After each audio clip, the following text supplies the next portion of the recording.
श्री मदन मोहन निषाद का जन्म बिहार के कटिहार जिले में एक छोटे से प्रखंड मनिहारी में 30 जुलाई 1953 में हुआ। इनके पिता स्वर्गीय जगन्नाथ प्रसाद सिंह जो पेशे से एक मछुआरे थे एवं माताजी स्वर्गीय गिरिजा देवी गृहिणी थी। 6 भाई बहनों में श्री मदन मोहन निषाद जी दूसरे नंबर के पुत्र हैं। इन्होंने ग्रेजुएशन तक की पढ़ाई की है। आरसीएम में आने के बाद इनकी पूरी जीवन शैली ही बदल गई।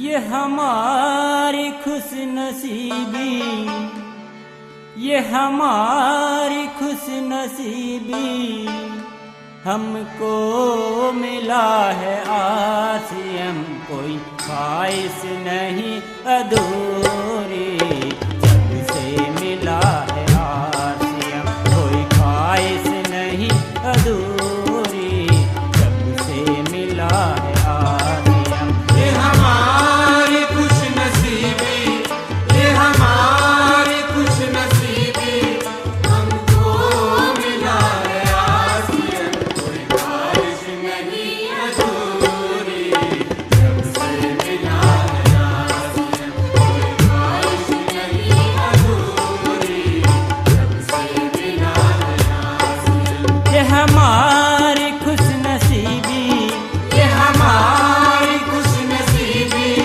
हमको मिला है आरसीएम, कोई ख्वाहिश नहीं अधूरी, जब से मिला है आरसीएम, आरसीएम। जय आरसीएम। नाम अनीता कुमारी अनल निषाद, बिहार से बिलोंग करती हूँ। पहला आरसीएम बोध बाबू ने बिहार में लाए थे और वो मेरे घर पर आके बराबर समझाते थे बिजनेस को, नेताजी को। 1 साल मैंने नहीं ज्वाइनिंग किया, लेकिन 1 साल बिजनेस नहीं किए। फिर भी आके बोध बाबू ने बहुत समझाते समझाते मीटिंग में लाए और मीटिंग में लाने के बाद हम लोग पीछे में बैठते थे और मेरे गुरु बीसी छाबरा जी ने जब मीटिंग शेष हुआ तो उन्होंने आके समझाए कि नेताजी ये अपना कपड़ा बदलिए तो आपका नसीब बदलेगा। वही मतलब हम लोग वही काम किए, कपड़ा बदले, उसके बाद मेरा नसीब बदला। जिंदगी में कभी उदास मत होना, जिंदगी में कभी निराश मत होना, ये जिंदगी एक संघर्ष है, यूं ही चलती रहेगी, कभी अपने जीने का अंदाज मत खोना। जय आरसीएम।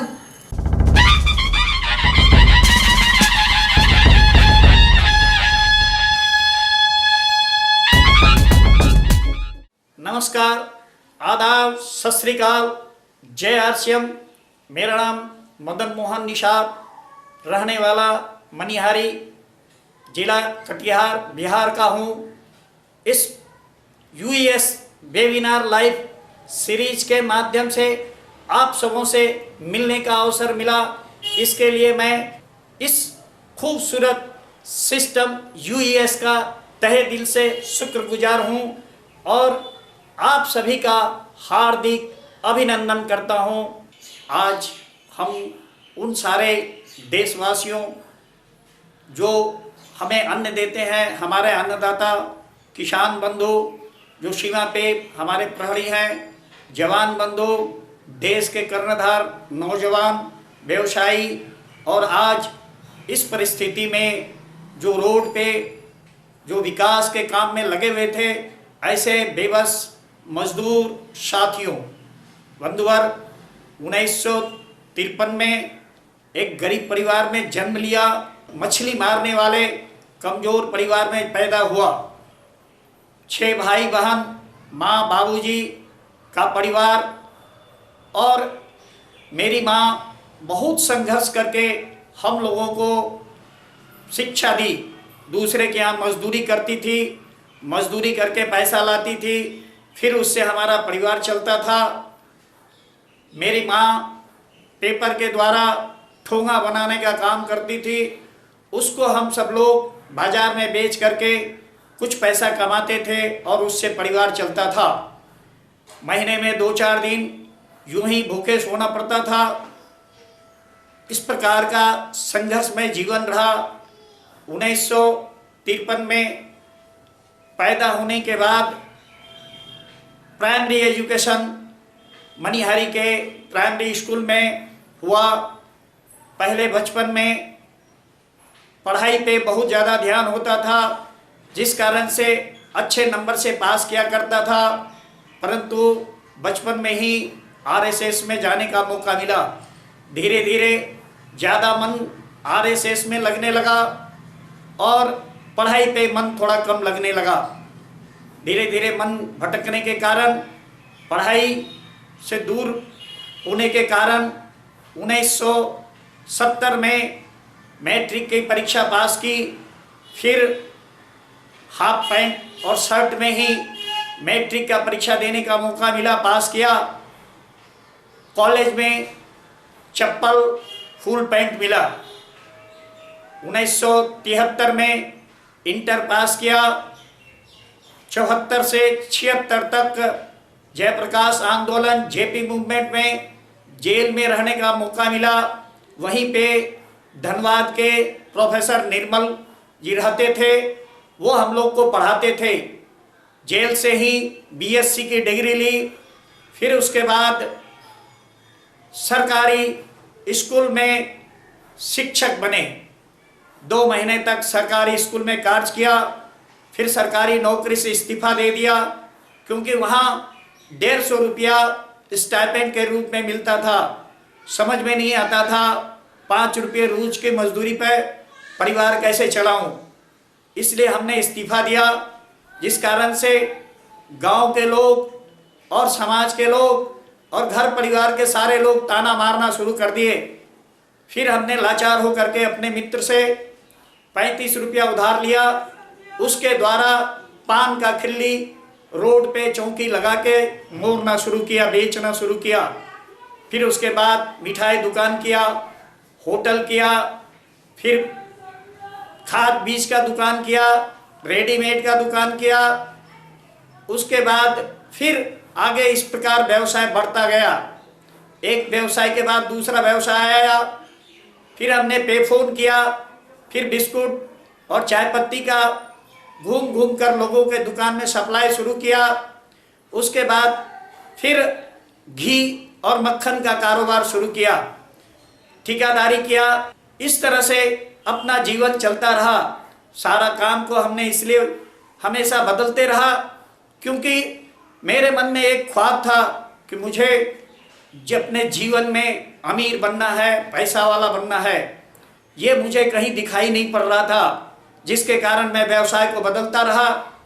1999 में हमने कटिहार लोकसभा से लोकसभा का चुनाव लड़ा, जिस समय मेरे पास में नॉमिनेशन तक का पैसा नहीं था। मेरे साथियों ने, मेरे पार्टी के सभी सदस्यों ने चंदा करके मुझे नॉमिनेशन का पैसा दिया और उस आधार पे हमने लोकसभा का नॉमिनेशन भरा। लोकसभा में चुनाव लड़ने के लिए कटिहार में sale tax commissioner B Kumar साहब एक थे। उन्होंने मुझे 99 में चुनाव लड़ने के लिए 1 लाख रुपया चंदा दिया। उससे मैं चुनाव लड़ा। एक जीप से मेरा पूरा चुनाव प्रचार हुआ। लगभग 50,000 वोट मुझे लोगों ने दिया। उसके बाद परिवार चलाना बड़ा मुश्किल हो गया, क्योंकि चुनाव लड़ने के कारण घर में थोड़ा अनबन आया। फिर मैं सोचने लगा अब क्या करूं। इसी बीच मेरी मुलाकात बोध कुमार सिंह बीके सिंह के द्वारा हुआ। उन्होंने मुझे बताया कि आप अपना परिवार चलाने के लिए आरसीएम में आवें। आरसीएम में आपका भविष्य खड़ा हो सकता है, यहाँ सारी सुविधा आपको मिल सकती है। यहाँ लोगों को इस आरसीएम के द्वारा आर्थिक आज़ादी, मानसिक आज़ादी, समय की सुरक्षा, ये सारा चीज़ मिलता है। आप टाइम फ्रीडम, मनी फ्रीडम और सिक्योरिटी भी यहाँ प्राप्त कर सकते हैं। ये बात मुझे कुछ समझ में आई। फिर उनके द्वारा सारा बिजनेस प्लान देखने के बाद आरसीएम को ज्वाइन किया, परंतु उसके बाद आरसीएम करना बड़ा कठिन लगने लगा। मेरे साथ बोध कुमार सिंह, हम जब अपने पार्टी की मीटिंग लेते थे जिला बैठक, उसमें वो मेरे साथ रहते थे। मैं जब पार्टी का मीटिंग समाप्त करता था, बोध कुमार सिंह उसके बाद लोगों को बिजनेस समझाते थे। फिर भी कुछ आगे काम न बढ़ता देख मैंने तय किया कि इस बिजनेस को करने के लिए फिर हम अपने चुनाव में जो हमारा पर्चा पोस्टर छापने का काम संजय सिंह ने किया था, उनके पास गया, उनसे मिला, उनको बिजनेस समझाया, तो वो बताया कि हाँ ये बिजनेस ठीक है, हम करेंगे। संजय सिंह ने अपने द्वारा मुझे बताया कि भैया एक बार आप मेरे साथ मोहन प्रसाद के यहाँ चले। मोहन बाबू सरकारी शिक्षक हैं, वो दवा दुकान भी चलाते थे। जब हम लोगों ने उनसे मिला तो वो बताए कि हम तो मल्टी लेवल मार्केट करना ही चाहते थे, अच्छा हुआ जो आप लोग आ गए, आप मुझे सहर्ष स्वीकार है, आप मुझे ज्वाइन करावें। फिर वो श्रवण पोद्दार जी ITI इंस्पेक्टर को जोड़ा और इस तरह से कटिहार में पूरा काम फैलाने के काम मोहन प्रसाद और श्रवण पोद्दार दोनों मिलकर के किए और जी जान से इस बिजनेस को बढ़ाए। फिर मेरी परिस्थिति बिगड़ते गई, तो फिर हम सोचे कि अब क्या करें। फिर हमने अपने इस काम को आगे बढ़ाने के लिए तय कर रहा था। इसी बीच मेरी अनबन पार्टी के प्रदेश प्रभारी से हो गई और जिस कारण से उन्होंने मुझे 6 साल के लिए पार्टी से निष्कासित कर दिया। अब मैं घर पे बैठ के सोचता क्या करूं, मरता क्या नहीं करता। अंत में हमने तय किया कि अब मुझे कुछ भी हो आरसीएम करना है। मैं इस बिजनेस को करने के लिए कटिहार से समस्तीपुर गया, जहां मुझे पूरे समय अपना गुजारने के लिए तय करके गया था कि जब तक सफलता नहीं मिलेगी वापस नहीं आना है।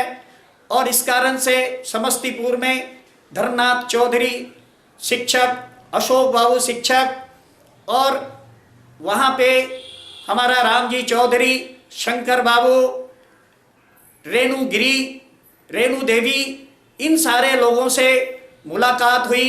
इन लोगों ने पूर्ण सहयोग दिया, जिस कारण से वहाँ बिजनेस बहुत अच्छा रूप में बन गया। मेरा छोटा भाई प्रभाष चंद्र सिंह जो इंजीनियर हैं, उन्होंने मुझे इन लोगों से मिलवाया और इस बिजनेस में मेरे सफलता में सबसे बड़ा योगदान मेरा छोटा भाई प्रभाष चंद्र सिंह का भी है। मैं समस्तीपुर को कभी नहीं भूल सकता, उस धरती को मैं सदा नमन करूंगा। और वहाँ के सारे डिस्ट्रीब्यूटर ने मेरे जीवन में परिवर्तन लाया। मैं रॉयल्टी अचीवर उस समस्तीपुर से बना, उसके बाद घर वापस आया।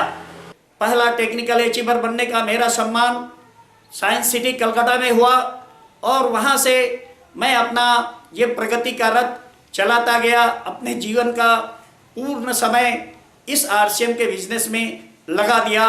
आज मैं इस समय यूईएस का कोर टीम का एक सदस्य हूँ और वर्तमान में स्टार रूबी के पद पे हूँ।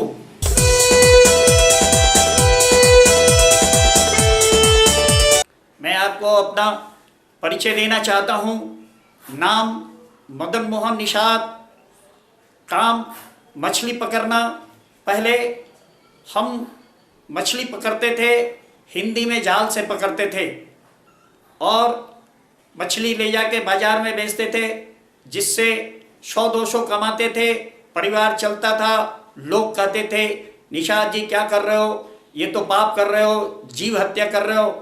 मेरे इस बात को मेरे समझ में आई तो हमने सोचा अब इसमें क्या परिवर्तन करें। तो हमने अपने काम में थोड़ा सा परिवर्तन किया। पहले हम मछली पकड़ते थे, उस काम को छोड़कर अब हम इस आरसीएम के द्वारा आदमी को पकड़ने लगे। काम एक ही था, पहले मछली पकड़ना, अब उसे छोड़ के अब आदमी पकड़ रहे हैं। पहले हिंदी में जाल से पकड़ते थे, अब इंग्लिश में नेट से पकड़ते हैं। पहले 100-200 रुपया कमाते थे, आज लाखों रुपया महीना कमाते हैं। मैंने अपने काम में थोड़ा सा परिवर्तन किया, केवल उसका परिणाम है कि आज मेरे जीवन में इतनी बड़ी सफलता आई है। मैं आपसे चाहता हूं कि आप मेरे जीवनी से इस बात को समझें कि अगर लोग अपने जीवन में थोड़ा काम में परिवर्तन कर ले तो वो जो भी चाहे वो बन सकता है, ये उसके अधिकार में है, जो वो पाना चाहे वो पा सकता है। मुझे इस आरसीएम में इसका नारा बहुत अच्छा लगा। आरसीएम का नारा आर्थिक आज़ादी का अभियान है। मुझे समझ में आया कि इस देश को आर्थिक गुलामी से आज़ादी दिलाने का काम कोई अगर करेगा तो वो आरसीएम के द्वारा ही हो सकता है। मैं अपने गरीबी को भूल नहीं रहा था, इस कारण मुझे समझ में आया कि इस देश के आर्थिक आज़ादी में अगर सबसे ज़्यादा सफलता कहीं मिल सकती है तो वो रास्ता आरसीएम का है। मैं आपको देश के नक्शा के द्वारा समझाना चाहता हूँ कि देश में आज परिस्थिति कैसी है। इस देश में आज आप देखें इस भारत के नक्शे को, यहाँ 4 पार्ट के लोग हैं। पहला, ऐसे लोग हैं जिनके पास कितनी संपत्ति है आज उन्हें भी पता नहीं है।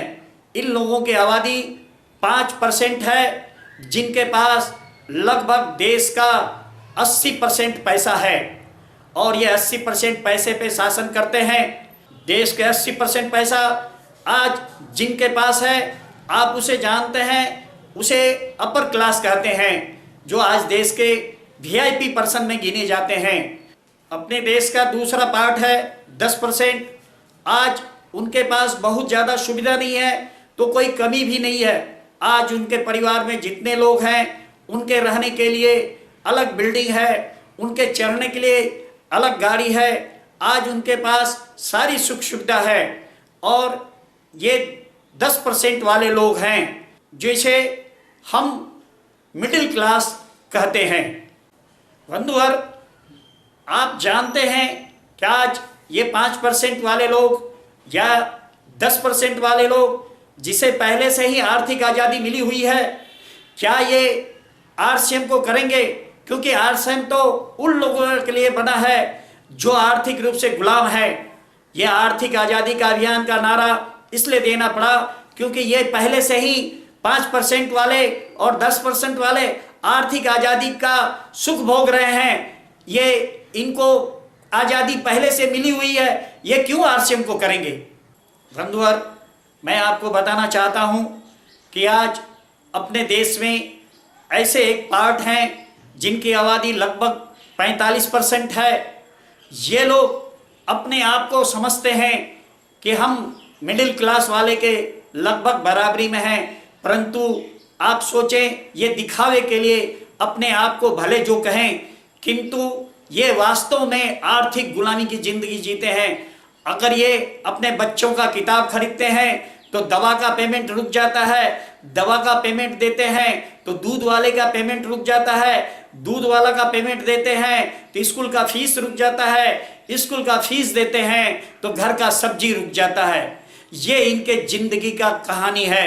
ये 45% लोग दिन रात मेहनत करते हैं अपने जीवन में परिवर्तन के लिए, लेकिन परिवर्तन आता नहीं है। इसलिए नहीं आता है कि ये हार्ड वर्क करते हैं।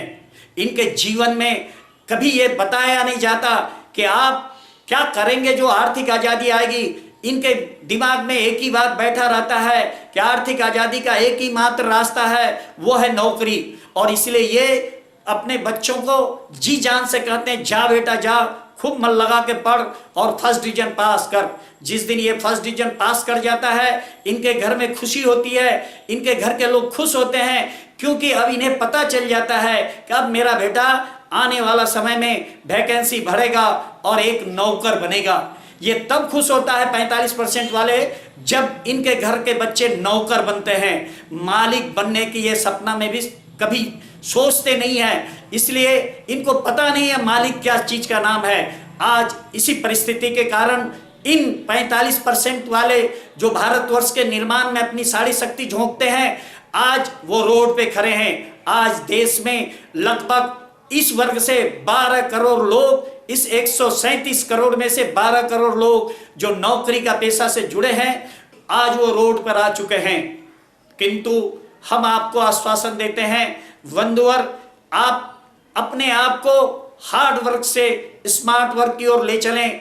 आज हमारे प्रधानमंत्री भी कहते हैं कि आने वाला समय इस भारत को अगर कोई आर्थिक आजादी दिलाएगा तो वो नेटवर्क ही दिलाएगा। इसलिए हम आप सबसे आग्रह करते हैं कि आप आवें और इस नेटवर्क के द्वारा अपने अपने परिवार और अपने समाज, अपने देश को आर्थिक आजादी के अभियान में जुड़ करके देश को आर्थिक आजादी के तरफ ले चलें। बंधुवर, ये जो आपके पास सामने ये जो सीन आ रहा है, आप उसे देखें, आप उसे देखें।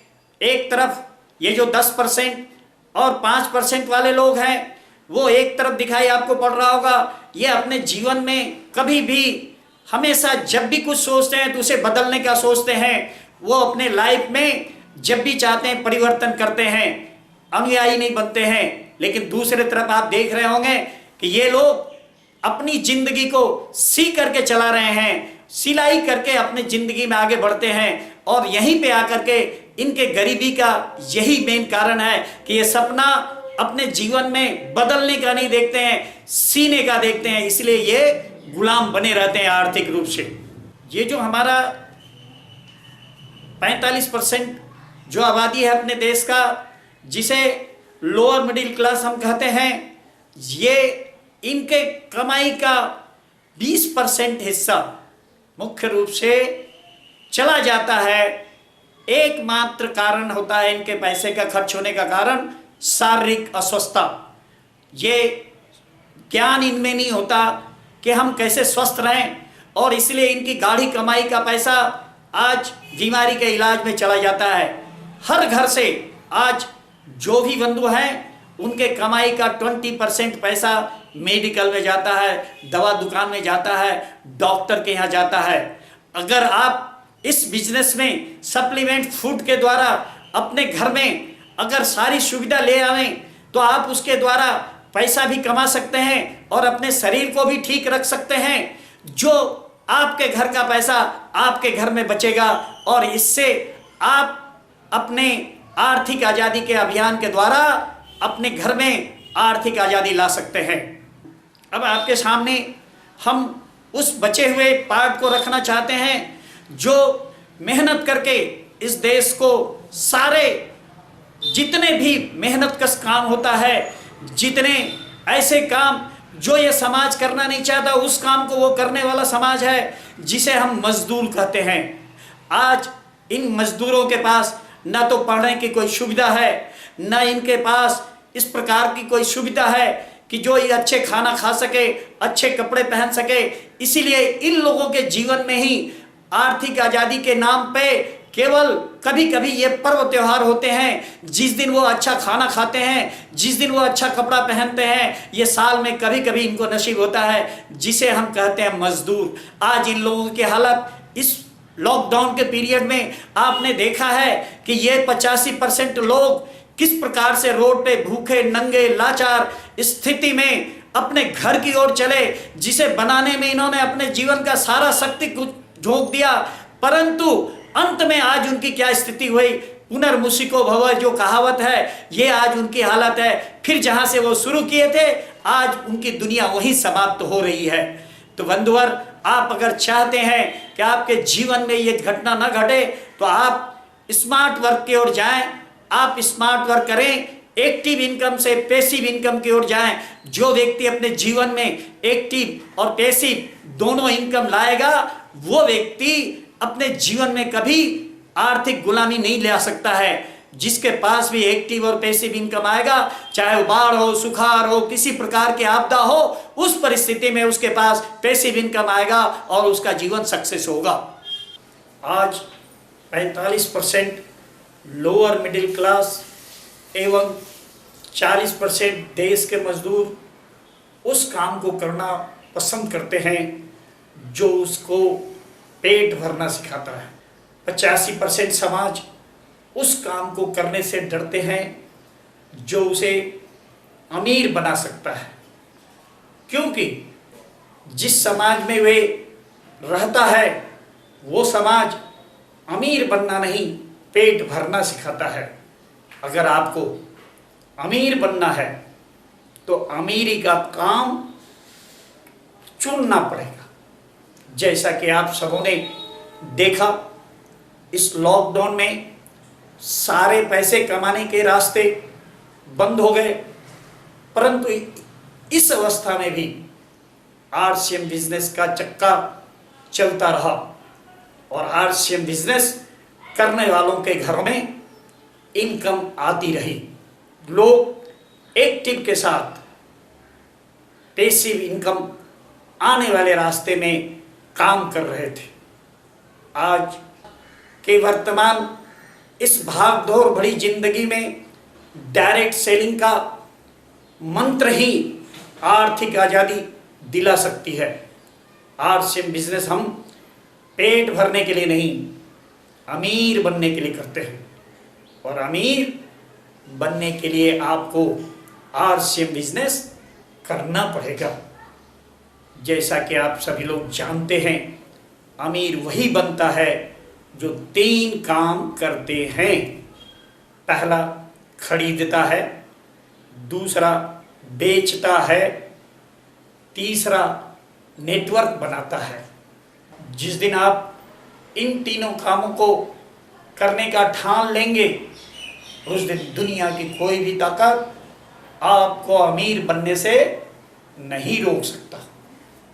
हमारा जीवन भी एक खेल है और आरसीएम बिजनेस के शुरुआती दौर में आपको लोग फुटबॉल के तरह एक जगह से दूसरे जगह पैर से पास करेंगे, ठोकरे मारेंगे। वो आपके जिंदगी में तब तक चलता रहेगा जब तक आप आरसीएम बिजनेस में रॉयल्टी जैसा सम्मान हासिल नहीं कर लेते हैं। रॉयल्टी मिलने के बाद आपके जीवन में फुटबॉल के जगह वॉलीबॉल में बदल जाएगा। उस समय आपको लोग वॉलीबॉल की तरह हाथों में रखेंगे, सर पे रखेंगे और आपको कभी नीचे गिरने नहीं देंगे। फिर आपकी जिंदगी पैर से लगने वाली ठोकर से दूर होकर के हाथों और सर पे चली जाएगी। लोग आपको सम्मान देंगे। मैं आपको बताना चाहता हूं, इस लॉकडाउन के अवस्था में लगभग 10 से 12 करोड़ लोग जो गांव को छोड़कर शहर की ओर काम के तलाश में गए थे, इस कोरोना काल ने उनका रहना, खाना, पीना, सोना, जीना सारा दुश्वार कर दिया है। लोगों को गांव वापस आने पर लाचार किया है। अब हम आपसे आग्रह करना चाहते हैं, इस विषम परिस्थिति में हम आपको बताना चाहते हैं, जब बाढ़ आती है उस समय जो अच्छे मछली मारने वाले, जो भी मछली पकड़ने वाले लोग होते हैं, वो पहले से ही इस बात को जानते हैं कि अब बाढ़ आएगी और बाढ़ जब भी आएगी तो उसमें साथ में पानी के साथ मछली भी आएगी। उस समय मछली पकड़ने के लिए जो सचेत होते हैं वो पहले से ही जाल रेडी रखते हैं। हम आपसे भी आग्रह करते हैं, आज आपके यहाँ शहर से गांव की ओर बाढ़ एक आ रही है।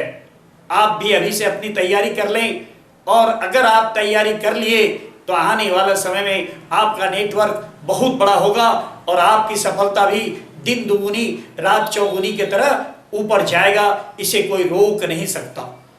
हमारे प्रधानमंत्री आज कह रहे हैं स्वदेशी अपनाएं और देश को बचाएं। इस क्रम में मैं आपसे कहना चाहता हूं, आरसीएम का शुद्ध स्वदेशी सामान अपनाएं और पैसे बचाएं। अगर आपको यह अच्छा लगे तो दूसरे को भी बताएं और पैसे कमाएं। अंत में मैं आपसे इतना ही कहना चाहता हूं, खुद से चलकर नहीं ये तर्जे सुखन आया है, खुद से चलकर नहीं ये तर्जे सुखन आया है। पांव दबाए हैं बुजुर्गों के तो ये फन आया है। यूएस वेबिनार सिस्टम के द्वारा आप सबों से जुड़ने का मौका मिला। आप सब को मैं इसके लिए बधाई देता हूं। आप सब लोग मुझे प्रेरित करें, मैं सदा आपका आभारी रहूंगा। जय आरसीएम।